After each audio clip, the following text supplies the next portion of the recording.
ધાનપુરમાં આમ આદમી પાર્ટીની તિરંગા રેલીમાં દેશભક્તિનો માહોલ। દેશના 80મા સ્વાતંત્ર્ય પર્વની ઉજવણી નિમિત્તે ધાનપુર તાલુકામાં આમ આદમી પાર્ટી દ્વારા ભવ્ય તિરંગા રેલીનું આયોજન કરવામાં આવ્યું હતું। ધાનપુર બસ સ્ટેન્ડ વિસ્તારથી યોજાયેલી આ રેલીમાં આમ આદમી પાર્ટીના 200થી વધુ કાર્યકરો તિરંગા સાથે જોડાયા હતા।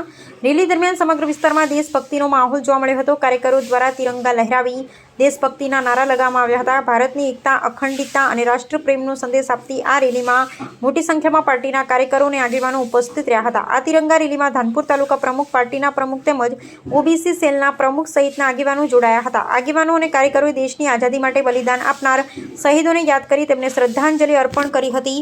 તિરંગા રેલીના કારણે ધાનપુર બસ સ્ટેન્ડ સહિત આસપાસના વિસ્તારમાં દેશભક્તિનો માહોલ છવાઈ ગયો હતો।